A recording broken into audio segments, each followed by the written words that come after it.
రచయిత ముక్తి సాల్వే గారి 185వ జయంతి సందర్భంగా కాకతీయ యూనివర్సిటీలో కొన్ని విద్యార్థి సంఘాలు, అదేవిధంగా టీయూజేఏసీ తెలంగాణ ఉద్యమకారుల జాయింట్ యాక్షన్ కమిటీ, అదేవిధంగా మహాత్మా జ్యోతిరావు పూలే సామాజిక న్యాయ వేదిక, అదేవిధంగా దళిత బోధన ఆధ్వర్యంలో గ్రేట్ రచయిత ముక్తి సాల్వేకి సంబంధించినటువంటి జయంతిని ఈరోజు వీళ్ళందరి సమక్షంలో జరుపుకోవడం జరుగుతుంది. ఎందుకంటే మనకు మూలవాసులైనటువంటి ఎస్సీ, ఎస్టీ, బీసీ, మైనార్టీ సంబంధించినటువంటి నాయకుల ఆశయాలను, ఆలోచన విధానాన్ని ఈరోజు భారతదేశంలో ఉన్నటువంటి ప్రతి విద్యార్థి కావచ్చు, సంఘ సంస్కృత నాయకుడు కావచ్చు, వాళ్ళ ఆలోచన విధానాలను పుణికిపుచ్చుకొని మనం రాబోయే తరానికి మనం చేస్తున్నటువంటి పని విధానంలో కూడా మనం మార్పులు చేయవలసినటువంటి అవసరం ఉన్నది. కాబట్టి భారతదేశంలో ఒక మొట్టమొదటి దళిత ఉపాధ్యాయుని, అదేవిధంగా సంఘ సంస్కర్త అయినటువంటి ముక్తి సాల్వే గారి 185వ జయంతి సందర్భంగా ముక్తి సాల్వేకు మరోసారి మనమంతా ఘనంగా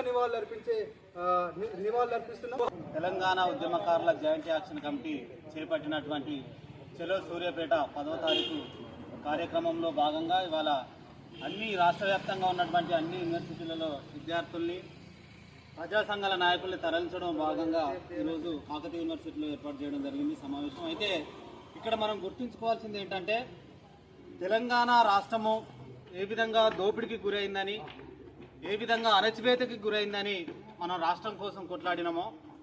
అట్లనే ఈ దేశవ్యాప్తంగా ఉన్నటువంటి అణగారిన వర్గాల ప్రజలు దోపిడీకి గురవుతున్నారు, అణచివేతకి గురవుతున్నారని సుమారుగా 150-200 సంవత్సరాల క్రితమే చదువు లేనటువంటి పరిస్థితుల్లో ఉన్నప్పుడే ముక్తి సాల్వే లాంటి వాళ్ళు ఈ సంఘంలో ముందుకొచ్చి ఈ సమాజంలో ఉన్నటువంటి అసమానతల మీద ఫైట్ చేసి, అంటే ఇప్పుడు మనం ఒకసారి ఆలోచించుకోవచ్చు, 2026లోనే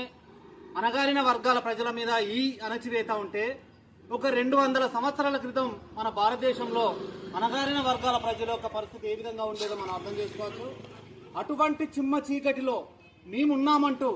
అక్కడొకరు వెలుగుతున్న సూర్యుడి వలె పొద్దై పొడిచినారు. ఆ పొద్దై పొడిచినటువంటి ఆ ఏళ్ల మీద లెక్క పెట్టుకునేటువంటి వాళ్ళలో ముక్తి సాల్వే లాంటి వాళ్ళు ఒకరు. పెద్ద కాలేళ్లలో చదువుకునే విద్యార్థులకు కూడా ముక్తి సాల్వే లాంటి వాళ్ళ సేవలు, వారి యొక్క త్యాగం తెలవకపోవడం అనేది నిజంగా అత్యంత బాధాకరం. ముక్తి సాల్వే జయంతి సందర్భంగా మేము డిమాండ్ చేస్తున్నాం, కాకతీయ యూనివర్సిటీ నుండి ముక్తి సాల్వే లాంటి జీవిత చరిత్రని పాఠ్యాంశాల్లో ఏర్పాటు చేయాలని సందర్భంగా డిమాండ్ చేస్తా ఉన్నాం. ఈ మహానుభావులని ఆదర్శంగా తీసుకొని సమాజంలో ఉన్నటువంటి అసమానతలని రూపుమాపడం కోసం ప్రతి విద్యార్థి కూడా సమాజంలో ఉన్నటువంటి అసమానతల పైన పోరాటం చేయాల్సినటువంటి అవసరం ఉందని గుర్తు చేసి